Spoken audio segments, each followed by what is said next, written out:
ಕಡೂರಿನ ಸಮೀಪವಿರುವ ತುರುವನಹಳ್ಳಿಯಲ್ಲಿ ಮನೆ ದೇವರಾದ ಆ ಶ್ರೀ ಕಾಲಭೈರವೇಶ್ವರ ಸ್ವಾಮಿಯ ಪರಮ ಆಶೀರ್ವಾದದೊಂದಿಗೆ ಈ ಜೀವನದ ಪಯಣ ಆರಂಭವಾಯಿತು. ಅದು ಏಪ್ರಿಲ್ 10, 1956 ಸುದಿನ. ಹಾಸನದ ಹುಣಸಿನಕೆರೆ ರಸ್ತೆಯ ಮನೆಯಲ್ಲಿ ಶ್ರೀಮತಿ ಸಿದ್ದಮ್ಮ ಮತ್ತು ಶ್ರೀ ಮಾದಪ್ಪ ದಂಪತಿಗಳಿಗೆ 2 ಪುತ್ರರ ನಂತರ ಮತ್ತೊಬ್ಬ ಗಂಡು ಮಗುವಿನ ಜನನವಾಯಿತು. ಅಂದು ವಿಶೇಷವೆಂದರೆ ಶ್ರೀಮತಿ ಸಿದ್ದಮ್ಮನವರ ಅಣ್ಣನ ಮನೆಯಲ್ಲಿ ಶ್ರೀ ಸತ್ಯನಾರಾಯಣ ಸ್ವಾಮಿ ಪೂಜೆ ನಡೆಯುತ್ತಿತ್ತು.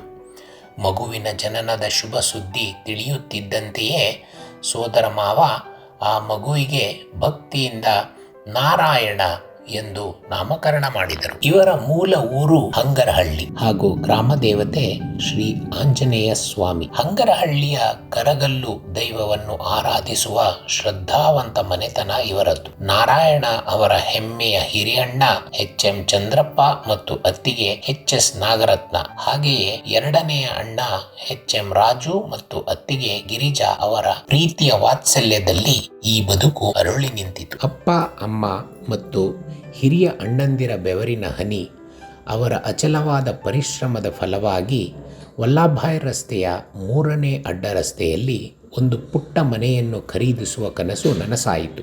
ಆ ಮನೆ ಕೇವಲ ಇಟ್ಟಿಗೆ ಮಣ್ಣಿನ ಕಟ್ಟಡವಾಗಿರಲಿಲ್ಲ, ಅದು ಇಡೀ ಕುಟುಂಬದ ಭರವಸೆಯ ನೆಲೆವೀಡಾಗಿತ್ತು. ಬದುಕಿನ ಬಂಡಿ ಸಾಗಿಸಲು ಅಮ್ಮ ಇಡ್ಲಿ ಮಾರಾಟ ಮಾಡಲು ಶುರು ಮಾಡಿದರು.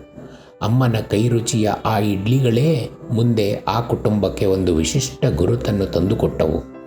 ಅಮ್ಮನ ಕಾಯಕ ನಿಷ್ಠೆ ಎಲ್ಲರಿಗೂ ಮಾದರಿಯಾಯಿತು. ಇತ್ತ ಬಾಲಕ ನಾರಾಯಣ ಕೂಡ ಚಿಕ್ಕ ವಯಸ್ಸಿನಲ್ಲೇ ಕುಟುಂಬಕ್ಕೆ ಆಸರೆಯಾಗಲು ನಿಂತರು. ತನ್ನ ಪುಸ್ತಕಗಳ ಖರ್ಚು ಮತ್ತು ವೈಯಕ್ತಿಕ ಅಗತ್ಯಗಳಿಗಾಗಿ ಹಣ ಗಳಿಸಲು ಮುಂದಾದರು. ತಮ್ಮ ಮನೆಯ ಹಿತ್ತಲಲ್ಲೇ ಬೆಳೆದ ಸೀಬೆಹಣ್ಣು ಮಾರಿ ಬದುಕಿನ ಪಾಠ ಕಲಿಯತೊಡಗಿದರು. ಅದರಿಂದ ಬಂದ ಅಲ್ಪ ಆದಾಯದಲ್ಲಿ ಪಟಾಕಿಗಳನ್ನು ತಂದು ಮಾರಿ ವ್ಯಾಪಾರದ ಚಾಕಚಕ್ಯತೆಯನ್ನು ಕಾಲೇಜು ದಿನಗಳ ಆ ಕಷ್ಟದ ದಿನಗಳು ನಾರಾಯಣ ಅವರಲ್ಲಿ ಬದುಕುವ ಛಲವನ್ನು ಮತ್ತಷ್ಟು ಹೆಚ್ಚಿಸಿತ್ತು. ಹರಿದ ಪ್ಯಾಂಟಿನ ತೇಪೆ ಕಾಣದಂತೆ ಪುಸ್ತಕಗಳನ್ನು ಹಿಡಿದು ಕಾಲೇಜಿಗೆ ಹೋಗುತ್ತಿದ್ದ ಆ ದಿನಗಳಲ್ಲೇ ಸ್ವಾವಲಂಬಿಯಾಗಿ ಬದುಕಬೇಕೆಂಬ ಹಂಬಲ ಅವರದ್ದಾಗಿತ್ತು. ದುಡಿಯುವ ಹಂಬಲ ಅವರನ್ನು ಕಾಜಾಗುಂಡಿ ಕಲಿಸುವಂತೆ ಮಾಡಿತು. ದಿನಕ್ಕೆ 30 ಪೈಸೆ ಸಂಪಾದನೆ ಮಾಡುತ್ತಾ ತನ್ನ ಕಾಲು ಮೇಲೆ ತಾನು ನಿಲ್ಲಲು ಅವರು ಪಟ್ಟ ಶ್ರಮ ಸಾಮಾನ್ಯವಾದುದಲ್ಲ. ನಂತರ ಹೋಮ್ ಗಾರ್ಡ್ಸ್ ಸೇರುವ ಮೂಲಕ ಶಿಸ್ತಿನ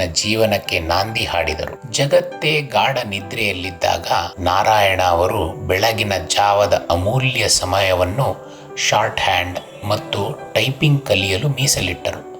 ನಿದ್ರೆಯನ್ನು ಗೆದ್ದು ಅವರು ಗಳಿಸಿದ ಆ ಕೌಶಲ ಮತ್ತು ಕೆಲಸದ ಮೇಲಿದ್ದ ನಿಷ್ಠೆಯ ಫಲವಾಗಿ ಸ್ಟೇಟ್ ಬ್ಯಾಂಕ್ ಆಫ್ ಮೈಸೂರಿನಲ್ಲಿ ಟೈಪಿಸ್ಟ್ ಕ್ಲರ್ಕ್ ಆಗಿ ವೃತ್ತಿ ಜೀವನ ಆರಂಭವಾಯಿತು.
ಆಡೋ ಭಾಷೆಗೊಂದು ನೀಡೋ ಮಾತಿಗೆಂದು ಶೋಭೆ ತರುವ ಜೀವನ. ನಿನ್ನ ಕುಲವು ಎಂದು ನಗುತ್ತಿರಲಿ, ನಮ್ಮ ಆಯಸ್ಸಲ್ಲರ್ಧ ಭಾಗ ನಿಂದಿರಲಿ. ಮನಸ ಜಾತಿಗೆಂದು ನೋವ ಕಳೆಯಲೆಂದು ಧರೆಗೆ ಇಳಿದಿರೋ ಮಾಧವ. ನೀನು ಹರಸಿದರೆ ಮಳೆ ಬೆಳೆಯ ಕೊಡುವಳು ಈಳೆ. ಭೇದ ಭಾವವೇ ತಿಳಿಯದಿರೋ ತಾಯಿಯ ಮನಸ್ಸು ನಿಂದು ದೊರೆ. ಪಾಪ ಕರ್ಮವ ಕಳೆದು ಬಿಡು ಗಂಗೆ ಅಂಶವು ನಿಂದು ದೊರೆ. ನೀತಿಯೊಂದೆ ನಿನ್ನ ವಸ್ತ್ರ, ಪ್ರೀತಿಯೊಂದೆ ನಿನ್ನ ಮಂತ್ರ, ನಿನ್ನ ಸಹನೆ ಸ್ವಾಭಿಮಾನ ಅಪರೂಪವೇ. ದೂರವಿರಲಿ ಹತ್ತಿರವಿರಲಿ, ದೂರು ಅವರು ದೂರುತ್ತಲಿರಲಿ, ನಿನ್ನ ಹಾಗೆ ನೀ ನಡೆಯೋದೇ ನಿಜ ರೂಪವು. ಕಣ್ಣೀರಿಗೆ ಕಣ್ಣಲ್ಲಿ ಸ್ಥಳ